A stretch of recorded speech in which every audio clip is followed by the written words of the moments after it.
हरिः ओम् नमः सर्वेभ्यः। अद्य श्रीमद्भगवद्गीतायाः प्रथमभागस्य 32तमं दिनं वयं प्रार्थनया आरभामहे।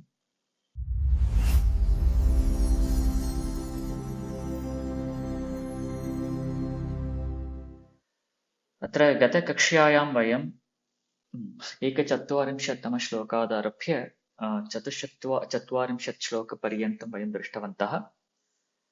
तत्र संक्षेपः अयमेव विद्यते। अत्र ये कर्मयोगम् इत्युक्ते ये कर्म आचरन्ति, कर्मयोगं विना कर्म आचरन्ति, तेषां बुद्धयः बह्व्यः भवन्ति। अत्र बहुशाखाः अनन्ताः च तेषां बुद्धयः भवन्ति। ते अव्यवसायिनः इति अत्र उक्तम्। अत्र व्यवसायिनः अथवा व्यवसायिनां बुद्धिः एका एव भवति इति अत्र दृष्टम्। पुनः तत्र कर्मकाण्डे अथवा कर्म ये कुर्वन्ति तत्र कथं तत्र प्रेरणा भवति इति चेत् तत्र पुष्पितया वाचा तत्र कर्म कर्तुं प्रेरणा भवति इति अत्र उक्तम्। पुनः केन तत् क्रियते? वेदवादरतैः तथा विपश्चिद्भिः तथा तत्र उच्यते, अत्र तदपि उक्तम्। पुनः ते कामात्मानः भवन्ति, स्वर्गपराः भवन्ति। एतत् सर्वं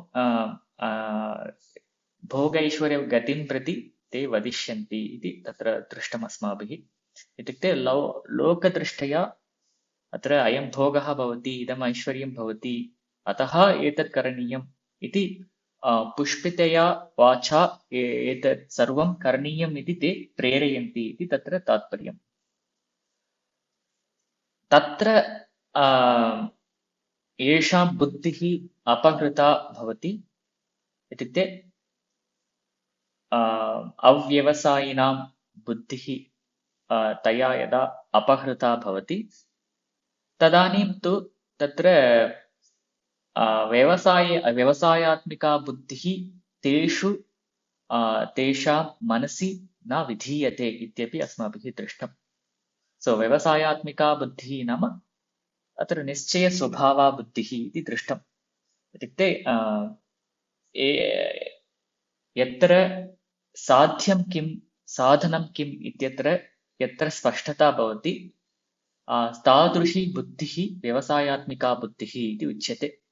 अत्र इदमेव साध्यं, तदेव मया प्रापणीयम् अथवा प्राप्तव्यम्, तत्र तत् प्राप्तुम् इदमेव साधनं वर्तते, तत्रापि स्पष्टता येषां विद्यते तेषां बुद्धिः व्यवसायात्मिका बुद्धिः इति तत्र दृष्टम्। परन्तु तादृशी बुद्धिः भोगैश्वर्यप्रसक्तानां तु तदपि इत्युक्ते तया पुष्पितया वाचा अपहृतचेतसां बुद्धिः व्यवसायात्मिका बुद्धिः तेषां न भवति इति तत्र दृष्टम्। अस्य वस्तुतः कर्मकाण्डस्य खण्डनं वा दूषणं वा क्रियते, परन्तु तत्र तात्पर्यं तु तत्र कर्म न करणीयम् इति तात्पर्यं नास्ति। तद् अस्मिन् मार्गे एकं सोपानमेव, तदतिरिच्य अन्यदपि अस्ति इति सूचनार्थं तत्र किञ्चित् दूषणं क्रियते इत्येव मन्तव्यम् अस्माभिः। अस्तु, तत्र दृष्टम्। इदानीम् अग्रे पुनः श्लोकद्वयं तत्रापि किञ्चित् कर्मयोगस्य महिमा एव तत्र उच्यते, तदेकवारं वयं पठामः। पुनः ततः परं श्लोकद्वयं तत्र कर्मयोगस्य लक्षणं वा स्वरूपं वा तत्र उच्यते। यावत् शक्यम् अत्र वयं समापयितुं प्रयत्नं कुर्मः। अस्तु, द्वितीय अध्यायस्य 45तमः श्लोकः। त्रैगुण्यविषया वेदाः निस्त्रैगुण्यो भवार्जुन, निर्द्वन्द्वो नित्यसत्त्वस्थः निर्योगक्षेमहात्मवान्। अत्र पदच्छेदः। त्रैगुण्यविषयाः वेदाः निस्त्रैगुण्यः भव अर्जुन निर्द्वन्द्वः नित्यसत्त्वस्थः निर्योगक्षेमः आत्मवान्। अत्र अन्वयः हे अर्जुन, अत्र प्रथमं पदपरिचयः। अत्र त्रैगुण्यविषयाः, अत्र एतद् वेदाः इत्यस्य विशेषणं भवति। त्रैगुण्यविषयाः, अत्र विग्रहः अयमेव भवति। त्रैगुण्यं विषयः येषां ते इति त्रैगुण्यविषयाः बहुव्रीहि समासः। तत्र त्रैगुण्यम् इत्यत्र विग्रहः त्रयाणां गुणानां भावः वा कर्मः वा तत्फलं वा इति त्रैगुण्यम् इति उच्यते। अत्र त्रयः गुणाः सन्ति, सत्त्वं रजः तमः इत्येवं। तेषां भावः अथवा तेषां कर्म एतदेव त्रैगुण्यम् इति तत्र उच्यते, भावार्थे तत्र विद्यते। तदेव तत् त्रैगुण्यमेव विषयः येषां ते इति त्रैगुण्यविषयाः इति तत्र विग्रहः। पुनः वेदाः, अत्र वेदशब्दस्य अर्थः वेदपूर्वभागस्य एव अत्र ग्रहणं भवति। अत्र वेदान्तग्रहणम् अत्र न भवति। वेदशब्देन अत्र कर्मकाण्डस्य ग्रहणमेव तत्र भवति इति ज्ञातव्यम्। पुनः निस्त्रैगुण्यः, अत्रापि पुनः विग्रहं पश्यामश्चेत् निर्गतं त्रैगुण्यं यस्मात् सः इति निस्त्रैगुण्यः। इत्युक्ते त्रैगुण्यं नाम त्रयाणां गुणानां भावः अथवा कर्म। कर्म इत्येतत् वयम् अधुना त्यजामः, भावः इति स्वीकुर्मः। त्रयाणां गुणानां भावः यस्मात् निर्गतः सः निस्त्रैगुण्यः। So one who doesn't have any shade of these three bhava. So सः निस्त्रैगुण्यः। भव इत्येतत् पुनः भूधातोः लोट्लकाररूपं मध्यमपुरुषे अर्जुन इति सम्बोधनारूपं। निर्द्वन्द्वः, अत्रापि निर्गतं द्वन्द्वं यस्मात् सः इति निर्द्वन्द्वः इति। अत्र द्वन्द्वशब्दस्य अर्थः द्वैतभावः इति स्वीकर्तुं शक्यते। निर्द्वन्द्वः नाम यस्मात् द्वैतभावः गतः। अत्र द्वैतम् अद्वैतं तत्र फिलासफिकल्, इट्स् नाट् अबौट् फिलासफिकल्। द्वन्द्वं नाम यत्र द्वैतं दृश्यते तद् नास्ति यस्मिन् सः निर्द्वन्द्वः इति उच्यते। अत्र द्वैतम् अथवा द्वन्द्वम् इत्युक्ते तत्र सुखं दुःखं तादृशं भवति। लाभः अलाभः, जयः जयः, एवं तत्र यत्र यत्र द्वित्वं दृश्यते तादृशभावः इति अर्थः अवगन्तव्यः। पुनः नित्यसत्त्वस्थः, अत्र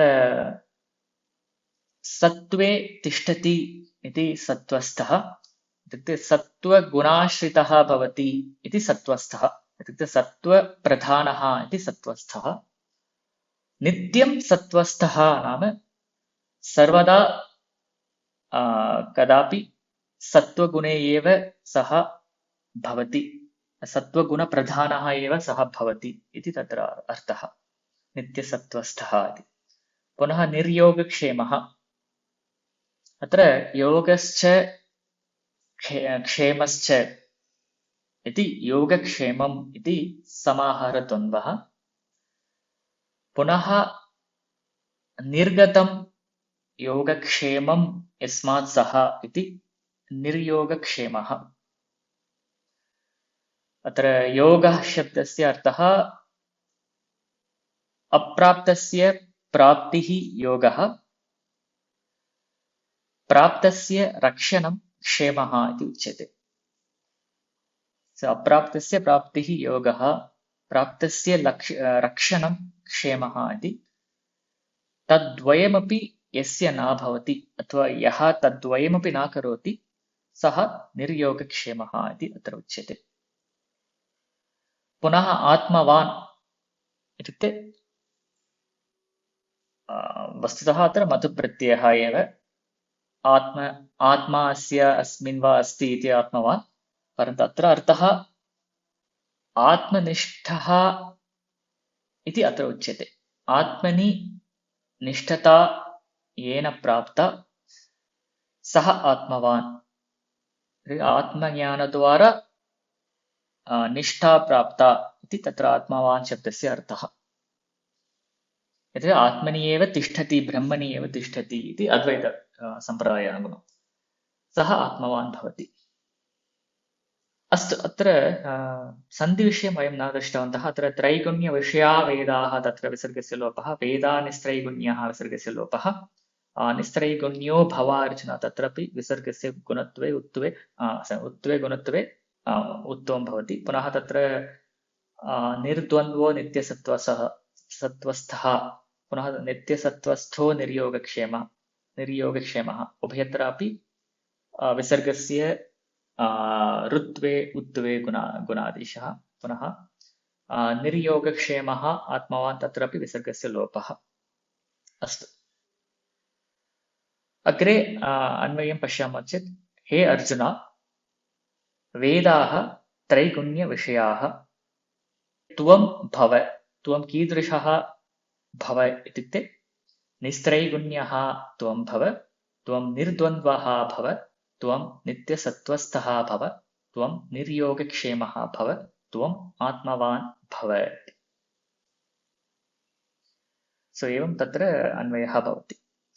अस्तु, इदानीं किञ्चित् अर्थं पश्यामश्चेत् अत्र वेदाः त्रैगुण्यविषयाः, अत्र वस्तुतः वेदाः इत्युक्ते कर्मकाण्डभागः यः अस्ति सः भागः त्रिगुणप्रधानः वर्तते इति अत्र उच्यते। अत्र इत्युक्ते सत्त्वप्रधानः तथा रजप्रधानः तमप्रधानः च वेदः अत्र कर्मकाण्डभागः विद्यते इति अत्र उच्यते। अत्र त्रैगुण्यशब्देन किं ज्ञायते इत्युक्ते यदा गुणप्रधानता भवति तदानीं संसारः, अत्र कर्मबन्धः भवति, ततः संसारः जायते इति ज्ञातव्यं। सो तत् कथम् इति प्रायशः द्रष्टुं शक्नुमः। अधुना तु त्रिभिः गुणैः वयं कर्मणि बद्धाः भवामः, तेन संसारः अपि जायते। अतः अत्र साक्षात् वेदाः इत्युक्ते त्रैगुण्यविषयाः सन्ति। इत्युक्ते फलं दृष्ट्वा तत् सर्वं तत्र उक्तम् अस्ति एव।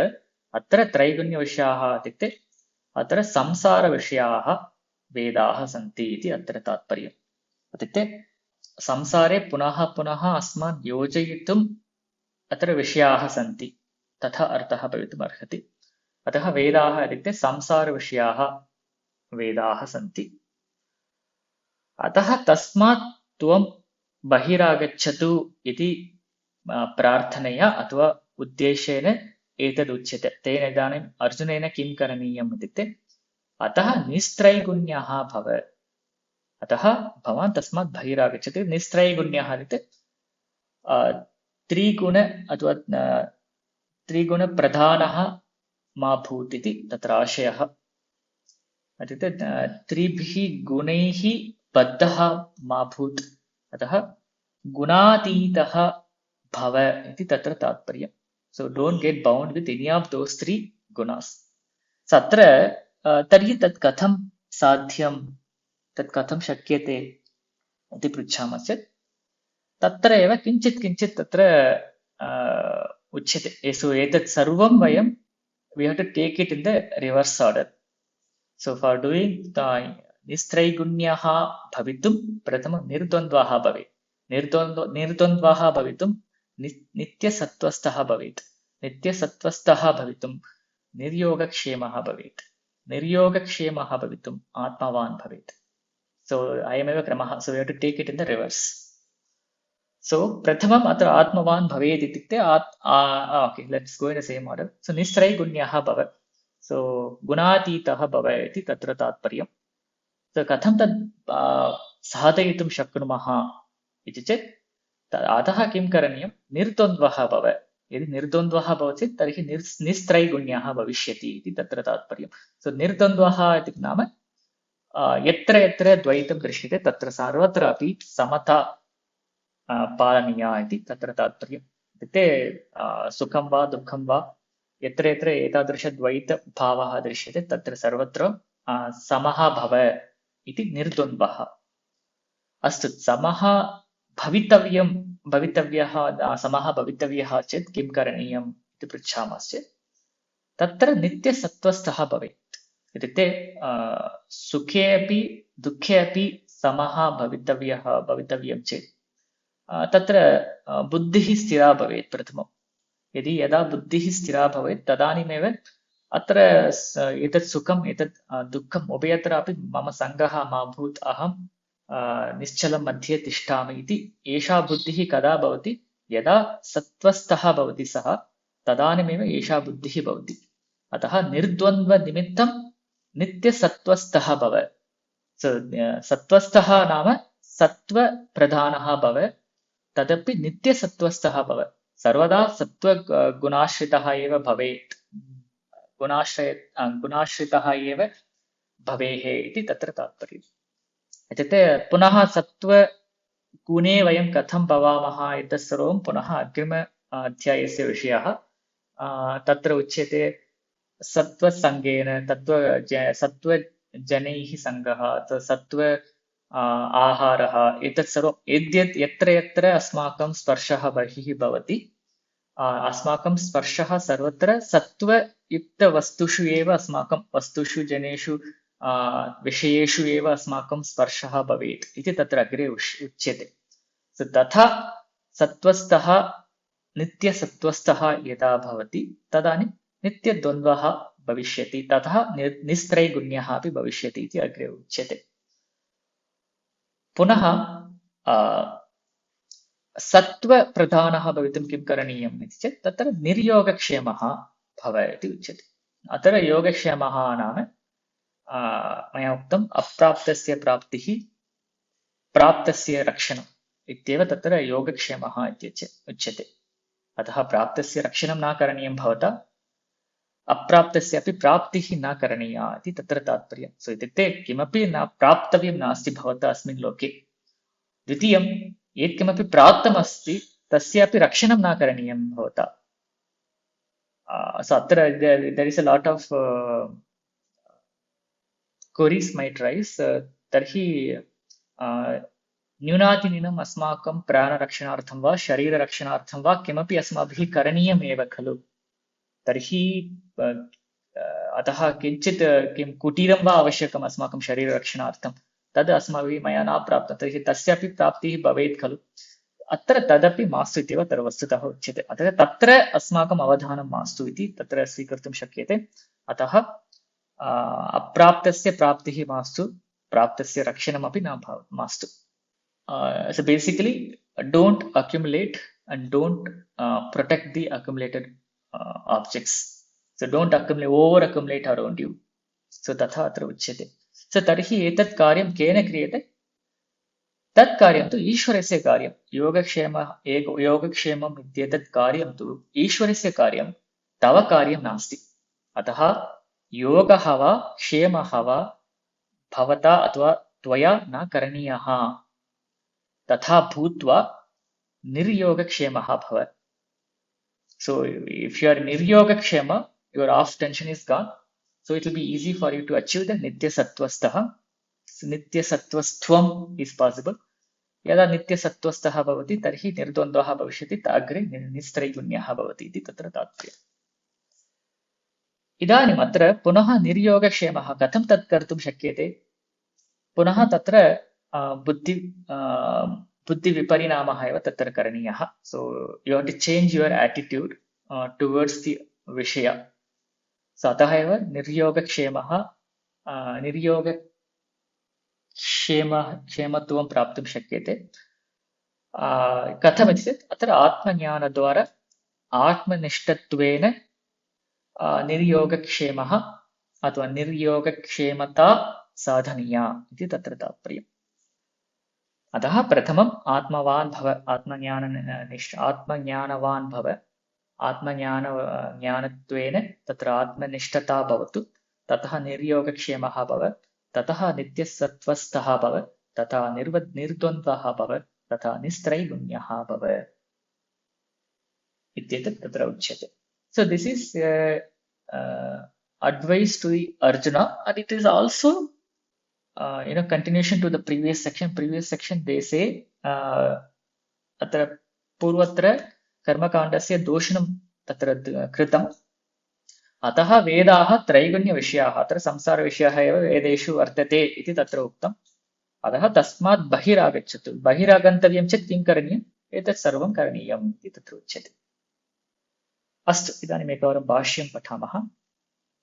अत्र त्रैगुण्यविषयाः, अत्र त्रैगुण्यं नाम संसारः, संसारः विषयः प्रकाशयितव्यः, येषां ते वेदाः। त्रैगुण्यविषयाः। पुनः त्वं तु निस्त्रैगुण्यः भव अर्जुन। अत्र निस्त्रैगुण्यो भव नाम निष्कामो भव इत्यर्थः। अत्र निर्द्वन्द्वः सुखदुःखहेतु सप्रतिपक्षौ पदार्थौ द्वन्द्वशब्दवाच्यौ, ततः निर्गतः निर्द्वन्द्वः तथा भव इति अत्र उच्यते। निर्द्वन्द्वः नाम अत्र सुखदुःखहेतु सप्रतिपक्षौ सप्रतिपक्षौ पदार्थौ द्वन्द्वशब्दवाच्यौ, ततः निर्गतः निर्द्वन्द्वः भव। पुनः नित्यसत्त्वस्थः सदा सत्त्वगुणाश्रितः भव, तथा निर्योगक्षेमः। अत्र निर्योगक्षेमस्य अर्थः अनुपातस्य उपादानम् अप्राप्तस्य प्राप्तिः योगः, उपातस्य रक्षणं क्षेमः, प्राप्तस्य रक्षणं क्षेमः। पुनः योगक्षेमप्रधानस्य श्रेयसी प्रवृत्तिः दुष्करा इत्यतः निर्योगक्षेमः भव। योगक्षेमप्रधानस्य पुरुषस्य श्रेयो मार्गे प्रवृत्तिः गमनं दुष्करं भवति, अतः निर्योगक्षेमः भव इति उच्यते। पुनः आत्मवान् अप्रमत्तश्च भव। अत्र प्रमत्तता इत्युक्ते मैडनेस्, अप्रमत्तश्च भव इत्युक्ते यु बी वित् क्लारिटी, तथा अत्र अर्थः। इति कथम्, आत्मज्ञानेन स्पष्टता भवतु, अतः अप्रमत्तः भवति त्वं, ततः निर्योगक्षेमः भव इति अग्रे। पुनः एषः तव उपदेशः। अत्र एषः स्वधर्मम् अनुतिष्ठतः तव उपदेशः। So this is the उपदेशः for you who follows the स्वधर्म। And सर्वेषु वेदोक्तेषु कर्मसु यानि उक्तानि अनन्तानि फलानि तानि न अपेक्ष्यन्ते चेत् किमर्थं तानि ईश्वराय अनुष्ठीयन्ते इत्युच्यते। ओके, अस्तु, अत्र किम् उच्यते? अस्तु, तर्हि सर्वेषु वेदोक्तेषु कर्मसु, कर्मकाण्डे उक्तेषु कर्मसु यानि अनन्तानि फलानि सन्ति तानि न अपेक्ष्यन्ते इति अर्थः वा, तत्सर्वं न आवश्यकम् इति अर्थः वा इति चेत् अत्र किम् उच्यते? यदि तानि सर्वाणि न अपेक्षितानि इति वदति चेत् तद् किमर्थं अनुष्ठीयन्ते? Why are we doing that actually? So if you say all of them actually we don't need it, whatever the benefit we get with the karma kanda karmas, then why we are actually following it? If you ask that question, so chet kimartham tani ईश्वराय तानि ईश्वराय भवन्तु इति अनुष्ठीयन्ते इति पृच्छति चेत् तत्र उत्तरम् अग्रे उच्यते तत् शृणु इति अत्र अग्रिमश्लोकस्य पूर्वपीठिका. Thank you all for watching this video. If you like this video, please comment and like and share this video. If you have any feedback or suggestions, please post them in the comment section below. धन्यवादः. वयं पुनः मिलिष्यामः.